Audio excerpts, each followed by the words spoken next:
Greetings. In this Future Trends Forum session recording, we discuss what colleges and universities and their leadership might best do in response to the Trump administration's policies of this year. Our session is anchored on meeting with two presidents. We met with the president of American University, Jonathan Alger, and we also met with Lynn Pasquerella, the head of the American Association of Colleges and Universities.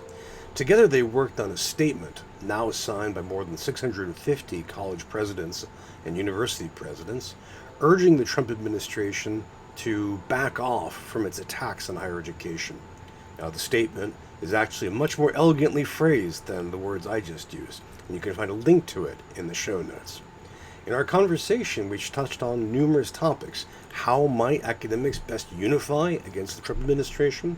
What are the responsibilities of college and university presidents? What kind of leadership should we request, support, and enact in response to this unprecedented challenge? Well, all that and a lot more will be found in the conversation that follows. I hope you find this useful. Thank you.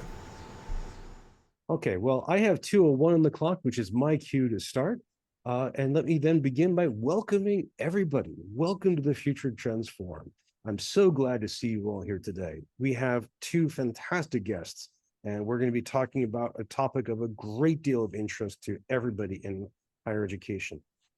We have two topics that are coinciding very neatly. Here on the forum for years, we've interviewed and hosted college university presidents, trying to get a handle on their perspective on what it's like to lead a campus in the current environment and what that tells us about the future.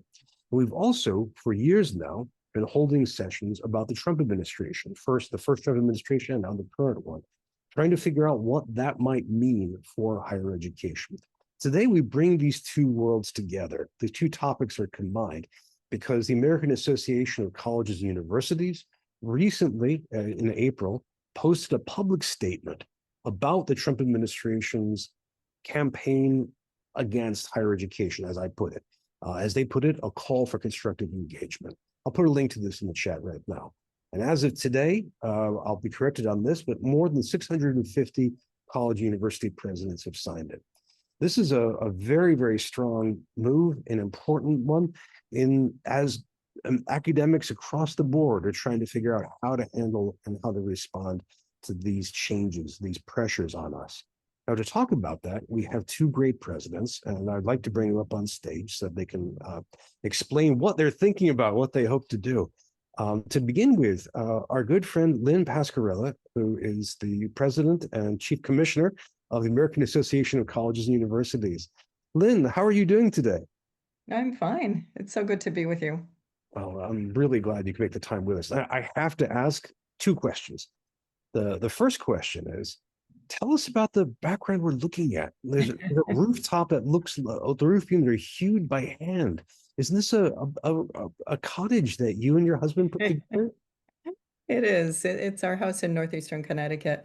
And when my husband and I were married and we were both working as college professors, we realized that we could only afford to do the house if we did it ourselves. And so we cut down the lumber and we milled it and we uh, used an adze to create the beams and 45 years later we're still working on it, but it's a lovely place to call home.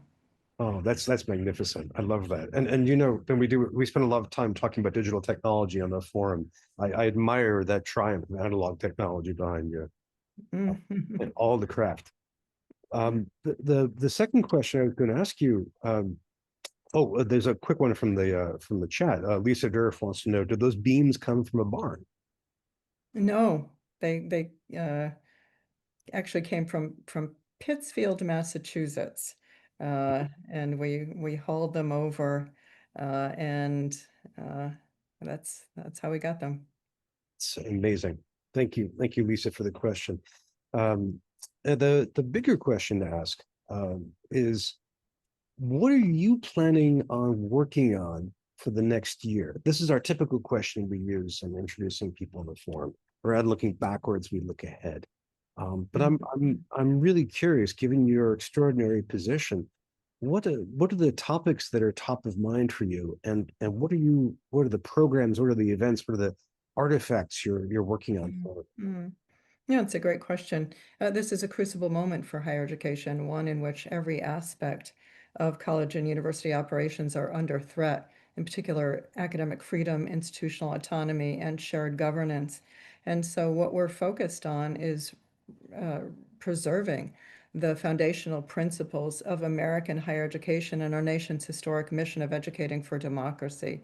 And that will require not just pushing back against the current governmental overreach, but working to restore public trust in the promise of higher education in general and liberal education in particular, taking seriously the legitimate concerns that higher education is too expensive, too difficult to access, perhaps isn't teaching people 21st century skills, that we are bastions of elitism, existing in an ivory tower as a willful disconnect from the practical matters of everyday life, but also countering the false narrative that we are a bunch of woke ideologues who are intent on brainwashing the next generation of snowflakes.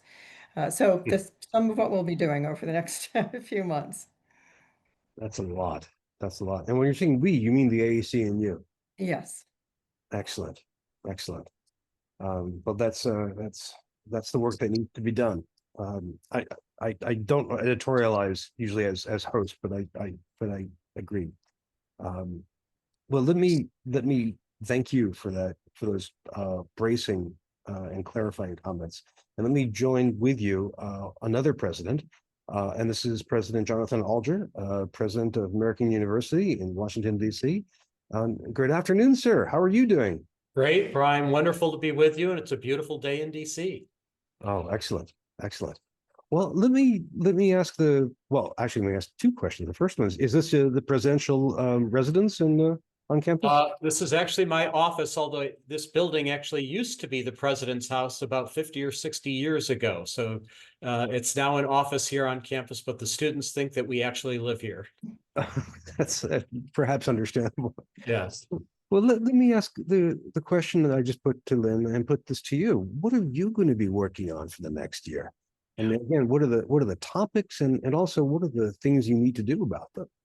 Yes. Well, and first, let me say sort of Happy New Year to all of my academic colleagues. That's sort of the way I think about this time of year, because I was just out on the quad a short while ago with our student organization fair. Classes started this week. We had orientation and convocation last week. So it's obviously a very busy time on our campuses. And I have to say, Brian, Washington, D.C. is in many ways in the epicenter of a lot of these challenges. We, of course, have federal troops in our city and National Guard as we speak, although frankly, we haven't seen any of them up in this part of the city and upper Northwest. But we are really trying to lean into some of the bigger issues. American University is a place where students come to study public policy. They come because they're interested in politics and government. So you can imagine the student body that comes here, some of the issues on their minds as they are arriving. We have what's now in its second year, a new civic life initiative that I've initiated, which will be a major focus, where we're really trying to teach students the skills of civil discourse, dialogue across differences, but adding to that skills of problem solving and seeking common ground, added then by creativity and innovation and how you look at problems, thinking about things like design thinking, how people from different disciplines and backgrounds can come together to try to address problems. So that's the set of skills that we're trying to infuse throughout the curriculum and across all of our majors. We're also working on a new strategic plan to try to address a lot of the future-oriented issues. I know you're interested in things like artificial intelligence, making sure that all of our students have the skills and abilities to use the technology, to understand it, but also to understand its limitations as we look towards the future. And then finally, one big thing that we're doing here in Washington, D.C. is what I'm calling the 250 plus, and the plus is important, at AU. And that is, we're approaching the semi-quincentennial of our country, as most of you know, 1776 to 2026. And we're looking at the past, present, and we hope future of our democracy, and thinking about the ideals on which our nation was founded and reflecting on them from a variety of different disciplinary lenses. So not just history and politics, but also the sciences and the arts and the humanities, thinking about where we've been and where we can go from here. And the plus means that we're optimistic that there will be a future of democracy after 2026. Mm. Well, I admire how much you just had ready to say off the bat. This is all top of mind and ready to go. And I should say this is what I'd expect from a fellow University of Michigan person. And Jonathan, just to make things even more Michigan centric, I'm speaking to you now from Columbus, from the community college here. And so my thanks to my hosts who are wonderful. But I did begin my speech to them with a gigantic golden M on a blue field. Oh, nice. And you finished your speech. That's impressive. Well, they let me.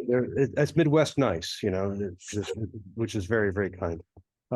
Friends, if you're new to the Future Trends Forum, I'm going to put a couple of quick questions to our guests about this topic to get the ball rolling. But then I'd love to hear from all of you. So please, as our kind guests are speaking and thinking out loud, please think about what you'd like to ask, what you'd like to know. And again, I put a link in the chat to the statement that is in many ways the anchor of our meeting today. I just want to read a little bit from this because I thought it was so powerful. We, leaders of America's colleges, universities, and scholarly societies, are open to constructive reform and do not oppose legitimate government oversight. However, we must oppose undue government intrusion in the lives of those who learn, live, and work on our campuses. We will always seek effective and fair financial practices, but we must reject the coercive use of public research funding. So this is a very measured, very thoughtful, and very powerful way of speaking back to the Trump administration. And this came out 3 months into this new administration.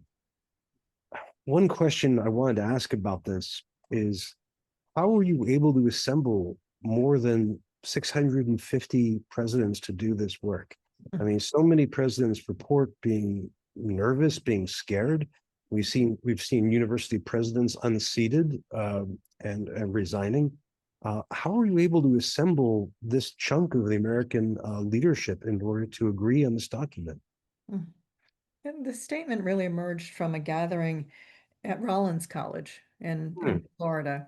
And we were down there for a Dewey and Democracy conference. And it focused on Dewey's famous aphorism that democracy is born anew with each generation and education is its midwife, but also really paying attention to his reminder that democracy isn't just a system of government, but it's a way of life that depends upon an educated and engaged citizenry capable of making independent judgments, challenging authority, and participating meaningfully in public discourse. And so that we were wondering why presidents weren't speaking out more forcefully about these existential threats to higher education. Many had appealed to principles of institutional neutrality based on the University of Chicago statement, Calvin report. But that 1967 statement makes an exception in cases where the fundamental mission and purposes of our colleges and universities are under threat. And so I was talking at a reception with uh, the the president of the American Academy of Arts and Sciences, who had recently uh, left her position as the president of Middlebury College, Lori Patton.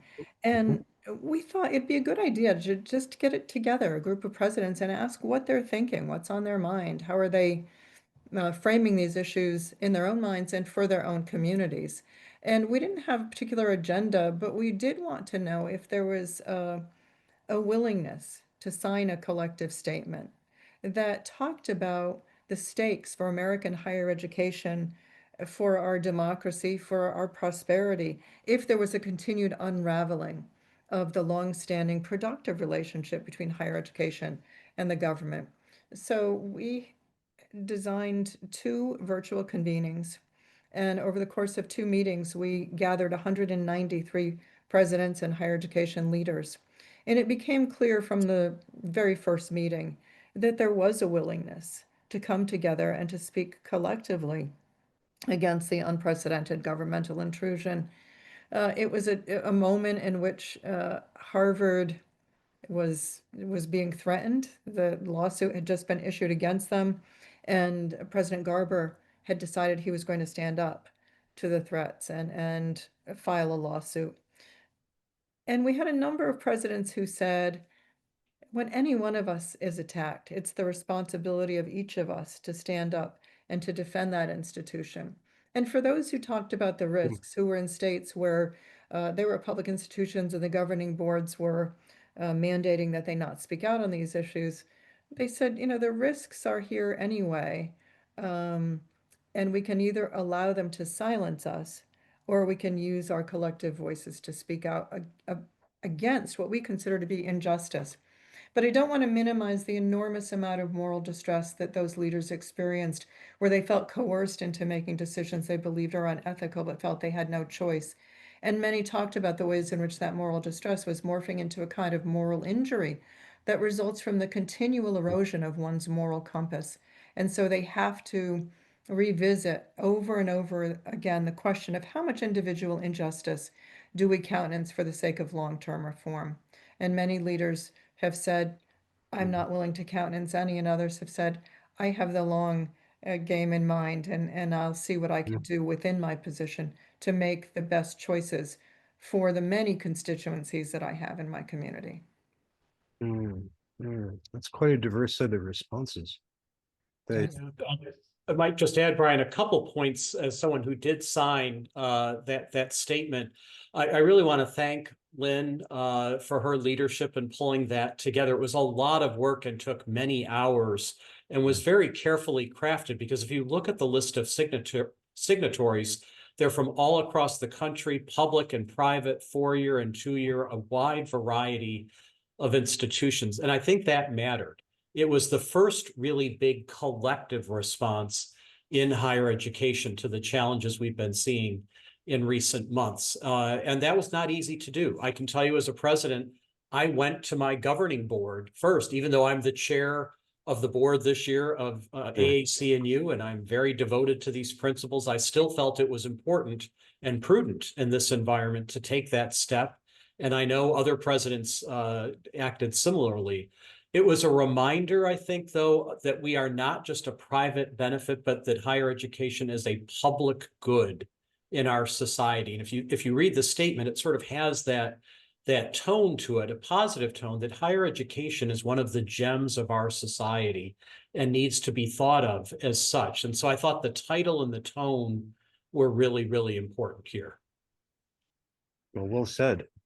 I just put this in the chat. American institutions of higher learning are essential to American prosperity and serve as productive partners with government in promoting the common good. This is one of those excellent statements. I guess, well, that explains or that answers the question that I was going to ask you, which is why'd you sign up? And now we know. But Lynn, are you continuing to ask other presidents to join the roughly, say, 3,400 who haven't yet? We're continuing the conversations. We have 660 signatories now. We're not out to coerce people or convince them that they should sign on to the statement, but to really detail the consequences for our sector if we refuse to stand up. We had a few presidents who signed and then unsigned, two presidents. Oh, yes. It was because of pressure they felt from their boards or other external and internal constraints that they had. And in one case, it was actual threats that resulted from local news organizations publicizing their signing on to the statement. And then there are many campus leaders who've received a good deal of criticism from faculty, staff, and students on their own campuses. And we have talked to them about how we can be helpful, but not with the aim of convincing them they should change their minds. Those who didn't sign on did so for a variety of reasons, and we don't presume to second guess their decision making. But we do want to continue the conversations and ask how we can be helpful at this moment. So we'll be having another convening on the 15th of September that will ask just that question. At this moment, when so many institutions are facing legal challenges from the Trump administration, what can we do to support you, whether or not you agree with our statement, whether or not you adhere to the principles at the foundation of our collective voice here. Well, thank you. I thank you for answering my question. How one of the questions I was going to ask you was, what kind of response have you gotten collectively from the statement? And it seems like you've described some of the responses in the chat. I think John Lowry mentioned one president who stepped down not as a result of this, but subsequent to signing it at UVA. What are some of the other responses you've gotten that point the way forward? Have you gotten harassed by the Trump administration? Have you gotten more cries of support? I mean, have you gotten offers for beyond the next convening to do something additional to this? Or what are some of the other responses that have come about? We've had a good deal of cross-sector outreach. So Maya Wiley and her group that champions civil rights and human rights reached out and asked if we could partner to work together. And we worked with Planned Parenthood, the MacArthur Foundation, the teachers' unions, a group of leaders from across society to talk about how we can work together to achieve our shared objectives because we're facing similar attacks across sectors. We have certainly heard from faculty and students who are thrilled that we have taken up this cause, that we are making clear the consequences for higher education, in particular for students. We want this to be centered on students and student success and what that takes at this moment, and the dangers of dismantling diversity, equity, and inclusion, false claims that it inevitably slides into anti-Semitism as opposed to serves as something that can mitigate anti-Semitism, the ways in which faculty are attacked and positioned as the enemy by an administration that is following a plan put together by Viktor Orban's administration. And we saw the consequences in Hungary, and we've seen it in Brazil and Mexico, in other parts of the world. We need to learn from those examples and talk about the ways in which, in the United States, we too should have learned from the McCarthy era and attempts to silence faculty voices at that moment and to prosecute and persecute faculty. It took too long for us to respond. And so there is a sense of urgency in appealing to well-known Supreme Court decisions in the Sweezy versus New Hampshire, where the Supreme Court justices made clear that academic freedom is of paramount value, and not only to higher education, but to society. And because of that, institutions have the right to determine for themselves who gets admitted, what is taught, how it is taught, and by whom. Every single one of those rights has been upended by recent court decisions, by executive orders, by guidance issued by claims brought by DOJ. And then 10 years later in Keishian versus Board of Regents, the court once again ruled that academic freedom is of paramount value to society, saying it's of transcendent value. And because of that, we must guard against casting the pall of orthodoxy across our classrooms. And so these claims that higher education needs to be dismantled because we are insisting on ideological conformity as liberal progressives is being attacked ironically by those who are mandating ideological conformity and saying, if you don't, then we will remove all of your funding. Well, I appreciate how you so nicely sketched out where this is headed and how this is working and the lessons that we can learn from the other countries as well as history. we hosted the great historian of academia under McCarthy, Ellen Schrecker, a few months ago, and I point that out to any of our viewers. But I'd like to stop interrogating and to turn this over to all of you to do the interrogating.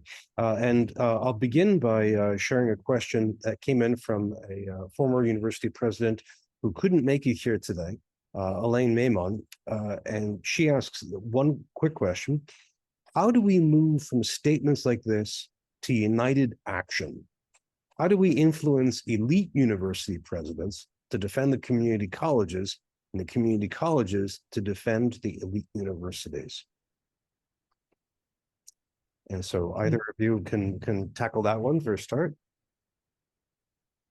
Yeah, I think if you look at the mix, actually, there was a good mix of institutions, I think, in this statement for starters. And I don't want to speak for Lynn, but when I think about the different higher ed associations, having them come together and work together in this moment is really important and valuable. And I know it's not easy, especially for many of the organizations representing public institutions, but I do think that kind of coordinated effort is more helpful now than ever.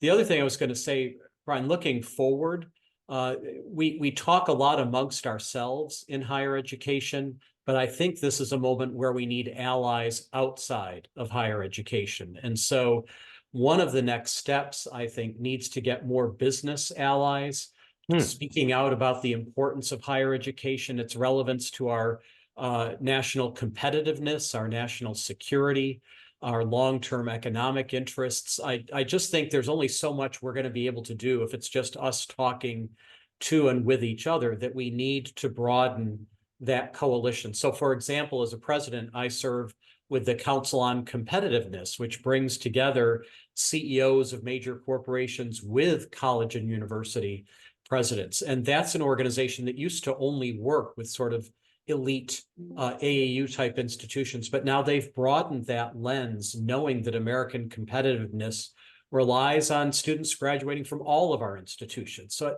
I think it's allies like that that would be really valuable to us going forward.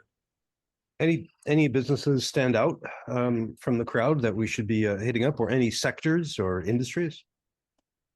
Boy, that's a great question. I mean, I think, you think about all the industries that rely on the talent coming out of higher ed, the ones that are talking about artificial intelligence, for example. This is a time, I think, when you're going to need people that understand both how the tools work, but also what their limitations are. People can ask the hard questions about the ethical issues with the use of something like AI. So in some ways, it may be an opportunity for a comeback for the arts and humanities, for people who can, that use those critical thinking skills that we teach in a liberal arts education. I actually think because of the things that AI can do, I think the skills that it can't do as well are where these liberal arts graduates are going to be really valuable. So that leads me to the high tech area.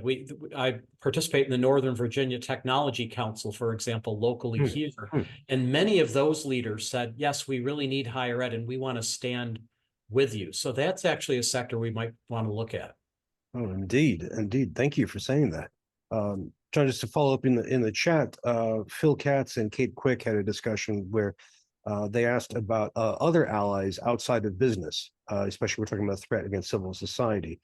Kate asks about labor unions. Phil asks about faith communities. I'm wondering if those are also allies that we should be seeking. That would be terrific. Lynn, do you know of any specific outreach efforts with those groups? I know you've worked a bit with some of the unions, right? We have worked with the unions, with faith-based organizations, a whole range of institutions working together to speak collectively. Yeah, I think if you think about freedom of religion and the history in this country, some of the parallels to academic freedom, and of course, a lot of our colleges and universities were founded on a faith basis. So that would seem like a potentially very powerful sort of ally as well. Indeed. Right. We're certainly working with Interfaith America. Oh, great. Kate and Phil, thank you for bringing those up. And John, Lynn, thank you for those answers. And Elaine, of course, thank you for the question. Now, Elaine couldn't make it, but the rest of you have made it.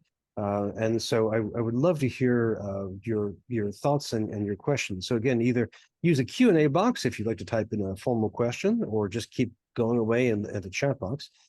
We have one from our dear friend, David Scobie, leader of the Paradigm Project, and to bring a theory to practice, who says this: I think that this trust building and alliance building work has to happen at the local and regional level, encouraging folks in on the ground dialogue, listening and advocacy.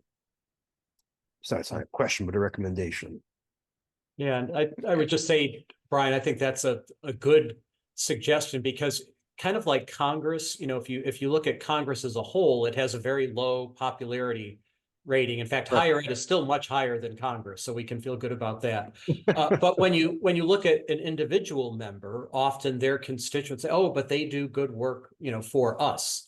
And I think the same is true in higher education. If you actually ask local communities about the anchor institutions, which are colleges and universities in their area that do so much economically and culturally for their local communities, that's where you see often stronger support. And so I think building on those relationships, it takes time. And the challenge is, how do you gather all of those collectively across the country to be more of a movement? But I certainly agree that that's an important place to start. Right. Nancy Cantor, the Hunter College president and great champion of anchor institutions, reminds us that we have to stop telling people what we're good at, take this outside in perspective and ask them, what are we good for? And make sure that our success is inextricably linked to the psychological, social, educational, economic well-being of those in the communities in which we're located and those we seek to serve. Well said. David, thank you for that very, very powerful bit of guidance. Thank you, Lynn and Jonathan, for a thoughtful response to that. Perhaps we're seeing a kind of recentering or reorganization of higher education along these more local lines. Quick question for one of the participants, Professor Rima Zain Elden. I hope I haven't brutalized your name too much. You had a question. I'm just wondering if we've answered it enough. Just let me know in the chat if you want to follow up on that point. And we also have a question coming in. Let's see, this is one. Rima did ask the follow-up, which is, are there planned collective actions to demand change? And I'm not sure what collective actions what you have in mind, Professor Zinalden, or but that's an open question. So are there any collective actions that are on deck here, either at AAC&U or President Alger at your campus? Well, I think that's part of the conversation that Lynn mentioned that's coming up, is to talk about what are the possibilities going forward. What might that look like? Certainly on our own campus, I've talked with faculty and staff as well as students about these issues. It was interesting, by the way, the response to the statement. There were some that said it didn't go far enough, others that were afraid that it went too far. So I figured we must have landed in just about the right place, at least for starters. But I've always been a big believer that statements need to be followed with resources and action of some kind. And so I think that is the hard work that is before us. And, I come back to the point, though, I really do believe in order for there to be that kind of action, we're going to need help. We're going to need help from other sources that believe in higher education, that see the benefits and the value of it. So whether it is local communities and community partners and/or business type partners, I do think that that's going to be an important part of the equation going forward. And I don't know that we've seen as much of that yet as I think we need. And one wonders, if you think about the long-term health and competitiveness of the country, when you see other countries, for example, that are welcoming international students, right? That are taking advantage of some of the chaos and uncertainty in our country, that at some point we're going to realize this will actually harm our national security. It will harm our long-term economic interests. And that changes the nature of the conversation significantly, I think, if you can frame it in that way. So I think some of it is to get away from the political polarization and really talk more about the public good and our national interests right now. That's a powerful argument to make. I hope that's going to appeal. And at the same time, if we're looking at national interest, we can also make these local connections. We have another statement, not a question so much, but I think we can turn this into a question from Joel Bloom. And he raises a difficult question about another aspect of higher education that we haven't mentioned today. He says this, quote, "I haven't seen anyone take middle states to task for capitulating to the administration by finding Columbia out of compliance because of absolutely BS findings of anti-Semitism," unquote. So this is the middle states accreditor, and I'm wondering if either of you would like to respond, or if you would like to take this further and think about the role that accreditation agencies play as higher education tries to respond to the Trump administration. Well, there certainly has been a good deal of criticism of the accrediting agencies for a variety of reasons, but there's also been a recognition of what we stand to lose if the Trump administration is successful in its attacks on the accrediting bodies. This is part of Project 2025, was to eliminate peer-reviewed accrediting bodies and trying to impose government-appointed leaders as those who are going to determine whether institutions are in compliance. And so I think there's plenty of criticism out there. It's how we should respond and how we need to work together to ensure that those bodies continue to have the autonomy necessary to do their jobs while they're under threat. Yeah, and I might just add to that, when you think about accreditation in this country, it really is that peer review system that stands out, as I understand it, from most other countries in the world. And if you think about, well, what is the alternative?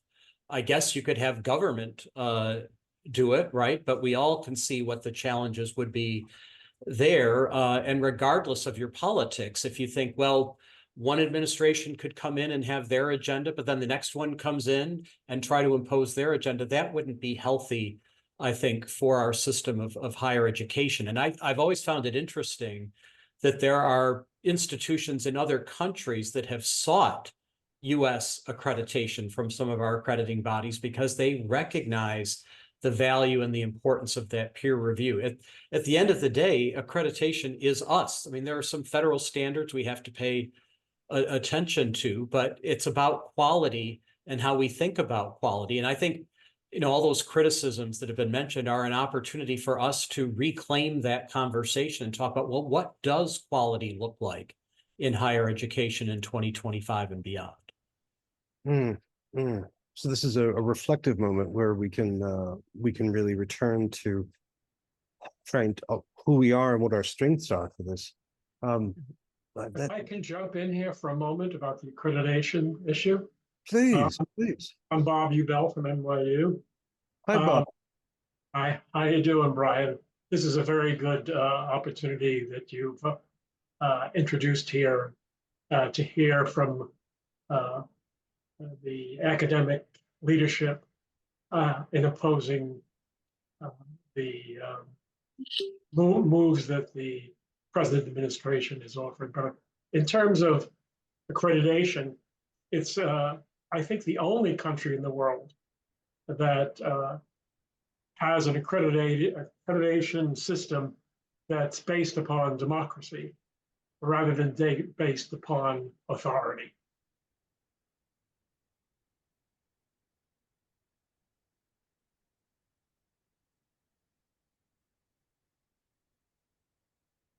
So sorry, a beginner's mistake. I muted myself and didn't unmute. That sounds a bit like an analogy to school boards in K through 12 spaces, where the school boards are democratically elected and democratically run and provide that lowercase d democratic way of supervising and organizing K through 12. Am I off base on this, Bob? I think the way in which American universities are accredited is very Dewey in its approach. Mhm. I'm not sure that Dewey had anything to say about the accreditation bodies, but it has a sense of self approval rather than approval from the political bodies, rather than approval from the government. Approval from the government sounds like an authoritarian approach to higher education, whereas self-assessment and self-accreditation is in line with the best fields of American democracy. Yeah, I think that's exactly right. And one of the great strengths of American system of accreditation is that we have peer reviewers who are experts in their fields in higher education, and we're not substituting the judgment of politicians for those of academics who have spent their careers in the academy. Yeah, I would just add, having served on a number of those teams, I saw Belle Whelan from SAC-COC on the screen earlier. Having been on those teams, to me, a lot of the value on both sides of the table is sharing ideas and best practices. It's not just a checklist, right? But it really is an opportunity to learn from and with peers. And there's real intentionality about the people who are on these teams. And again, it's us that are doing this work. So could it be improved? Of course, just like anything else can be improved in terms of any sort of quality control. We should always be asking how we can make something better. But I think when we talk about some of these criticisms of higher education, I always come back to the question, well, what sector is perfect that we know of? All of our sectors, including business and industry and others, certainly have things that can be improved. So I think in higher education, we're actually pretty good at critical self-examination. And this is a time when we need to be prepared to do that.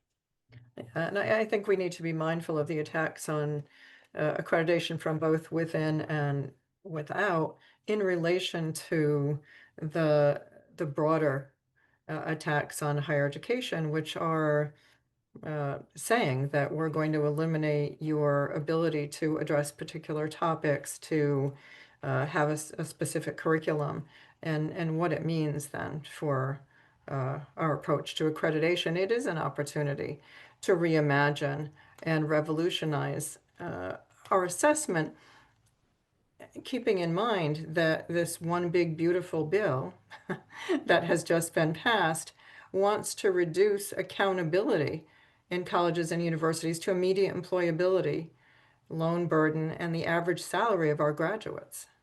It Indeed. doesn't care at all about the flourishing in work, citizenship, and life, contributions to the citizenry, to America's strength as a global partner. And so this is what I worry about. It's like the competition that has been set up in the press between those who want to reform higher education and those who want to resist these kinds of attacks. It's not either or. And if we allow ourselves to be pit against one another, then we are playing into the hands of those who truly want to destroy higher education, not reform it. I'd like to say a word about employability. Please, Bob. I think what may be behind the effort of the federal government in this line is to destroy the community colleges and other colleges that cannot or fail to reach the levels that the federal government demands. And I think the community colleges and Black universities are under threat by this approach. Yes, they're most at risk. And while all of the attention has been given to the elite independent institutions, the disparately negative impact is on HBCUs and community colleges, where more than 40% of our students are being educated. Indeed. Indeed. Brian, I have tried to keep my mouth closed, but I can't. Oh, go ahead, please. As a recovering accreditor, having retired on July 31st, I want to thank all of you for actually understanding and appreciating accreditation. The biggest problem we have is the people who are making all these policy changes have no clue what it is that we do or why we do it or how we do it, and they don't care to learn. What they know is that we have some significant impact on colleges and universities, and they want that impact. And so they're trying to close us down or change the way we do business so that they can now have control. And I think a perfect example of that is one of the new accreditors that is surfacing, with some of the state systems trying to say, no, we want to do this.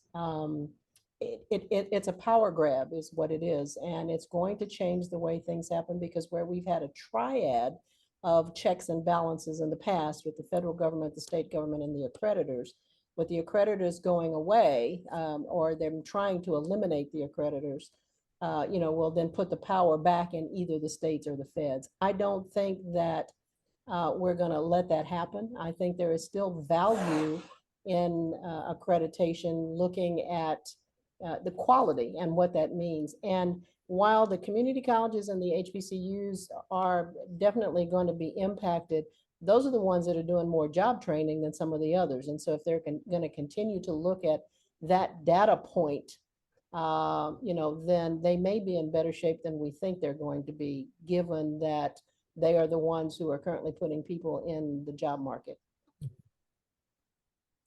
Sorry, I just couldn't shut up. Don't you dare apologize. I was hoping to hear from you, Bill. And by the way, if you go back into our archive, Bill was a fantastic guest a bit more than a year ago.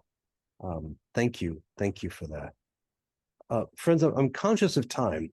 We have 10 minutes left and we have a stack of questions. So I'm going to try and do something a little creative and smush two questions into one, because they are pretty similar. So you'll see what I mean. Adam Westbrook asks this.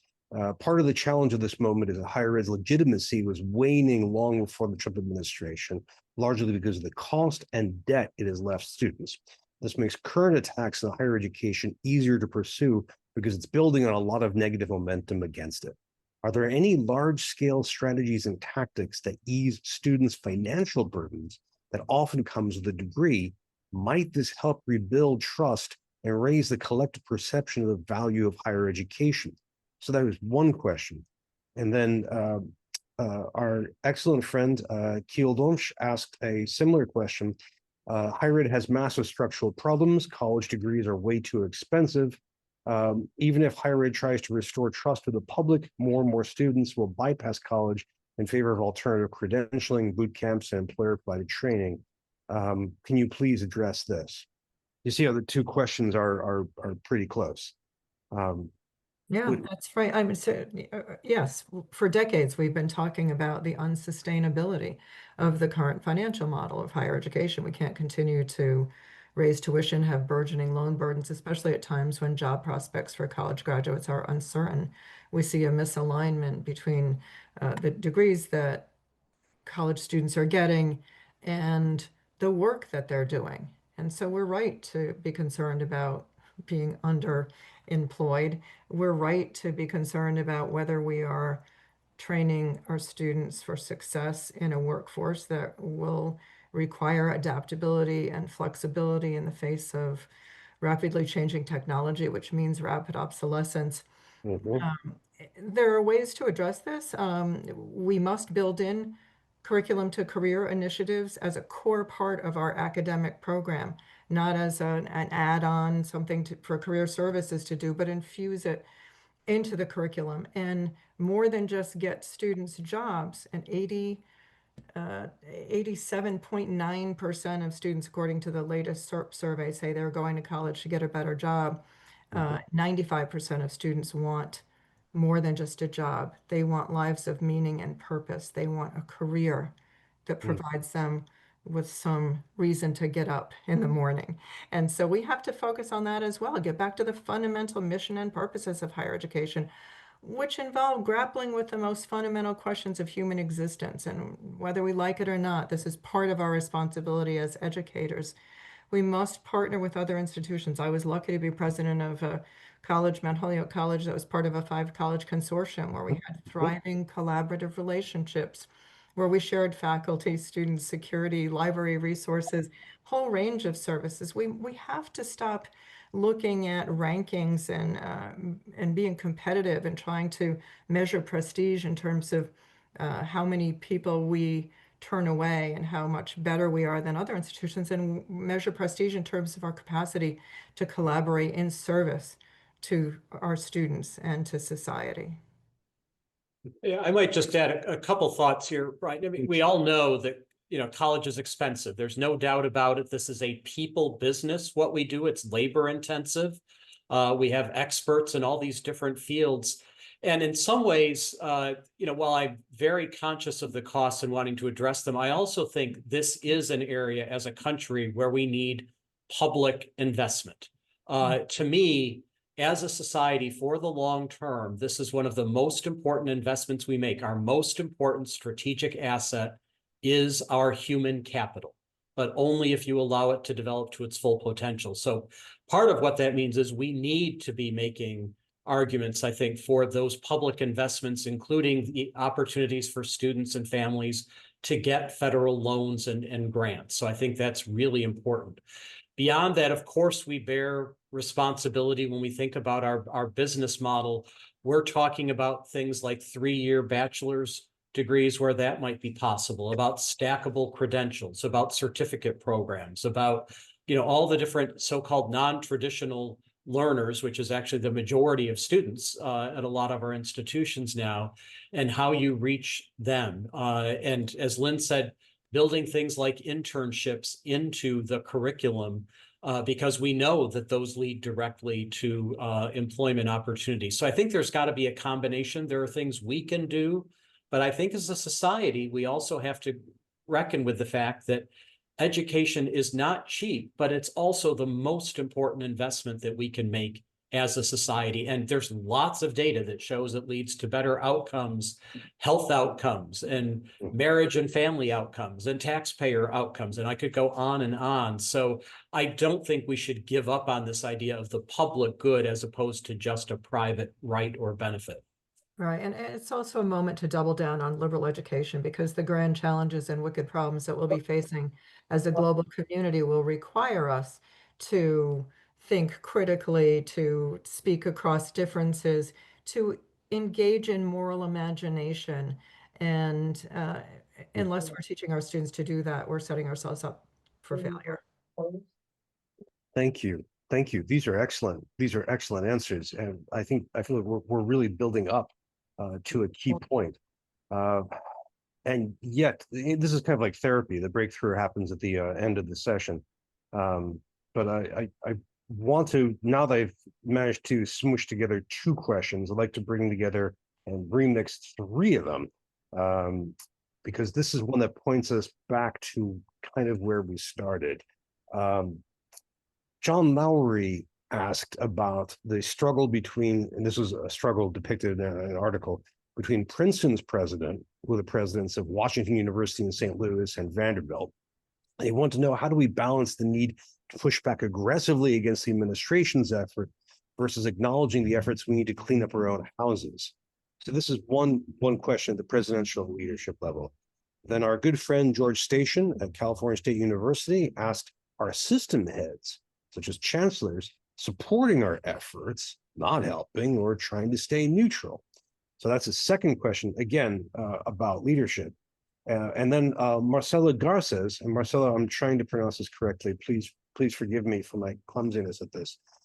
She asks, what do you think good leadership should look like right now? Not only the university college presidential level, but also other leadership levels and institutions at a time when higher ed is experiencing a reckoning. So you see that John and George and Marcella are hitting this question of what leadership looks like now. It's focused on the university leadership, but also on the areas around that. We only have a few minutes left, but I think that might be a way to sum up your thinking right now. Yeah, I think the most important characteristic for a leader right now is the ability to exercise moral courage. and to articulate the fundamental mission and purposes of American higher education and their own institutions, which presuppose the free exchange of ideas, the unfettered pursuit of the truth, uh, the willingness to speak to others different from oneself, and to be transparent and talk about the real costs of the decisions that are being made. Mm. I'm a graduate of Brown. I saw the concessions that were made by the president at Brown. I saw her commitment to academic freedom and institutional autonomy on paper. But what I didn't see was a clear articulation of the disparately negative impact that this decision will have on certain populations, including trans individuals, including other underserved members of the community. And so my hope is that it doesn't matter what decisions people make to a large extent. I mean, they will have a ripple effect either way, but it does matter that you can explain to your stakeholders and to the public how you arrived at that decision and what the real consequences of that decision are for everyone involved. Moral courage. Yeah, I might just add a couple of other things that come to mind. I do think there's a hunger in our society for a better way. I think many people are tired of the polarization. They feel depressed by it. They feel a sense of hopelessness about overcoming it. And if we can't model on a college campus how to bring diverse people together with different beliefs and backgrounds and perspectives, I don't know where it's going to happen in our society. So to me, in terms of leadership, that means we have got to work really hard at modeling what that can look like. Being sure, for example, I have a presidential speaker series where we're going to be bringing in a Republican and a Democrat, former members of Congress, together during family weekend to talk about how you work across the aisle. That may seem almost quaint in today's environment, but I do think we've got to serve as those models. And the one other thing I would add, Brian, is when I've taught leadership courses with our students, I always say that active listening is the most undervalued leadership skill of all. When there is a time when there's a lot of criticism and public mistrust, taking the time to actually listen to where people are coming from, to understand the pain or the challenges that they're facing. If you start from that premise that listening is important, you can actually learn a lot. And I think that gets back to our educational mission. And so to me, that's something as leaders that we need to keep doing, even in this very challenging environment. Thank you. Thank you, President Alger. Thank you, President Pasquerella. We have raced through an hour at a blistering speed of trying to grapple with this vast, enormous challenge. And you have guided us so well and so thoughtfully. I want to thank you for these glimpses of how to do presidential leadership, how to do academic leadership in a moral and practical way. I have to ask, just on a practical communication basis for our audience, how can we keep up with you, Jonathan and Lynn? Should we do this through keeping an eye on your websites? Or, I mean, Lynn, you publish so many different publications. What's the best way to keep up with you in particular? Well, I mean, please go to our website at aacu.org, but you can contact me directly. My email is commish, COMMISH, at aacu.org, and that's because I once wanted to be commissioner of baseball. It's not as appealing these days, but I would love to talk to you and continue this conversation. It's so important to our democracy. So I want to thank each of you for all that you're doing every single day to further AAC&U's mission of advancing the democratic purposes of higher education by promoting equity, innovation, and excellence in liberal education. Thank you, Lynn. And how about you, Jonathan? How can, besides walking into DC and visiting you on campus, what else can we do? Which we'd love to have, but yeah, certainly president@american.edu works. I'm on LinkedIn and would be happy to hear from people that way. And also, if you want to follow what's happening at American University, if you go to our website and look at the president's page, you will see updates there. But I just want to echo my thanks, Brian, to you, to Lynn, speaking of moral courage and her tremendous leadership at this time. And again, thanks to all of our colleagues. These are big issues that require all of us collectively to share ideas. And so I really appreciate these opportunities to do just that. Indeed. Well, thank you both. Thank you so very much. This has been a pleasure and instruction and an honor. I hope, please, both of you take care, be safe. I need to wrap this up for everybody, though. There's a lot of applause in the chat. Everybody, thank you all for the really thoughtful questions, the great conversations been happening in the chat. Thanks to people like Rima and Keel for all of your great questions.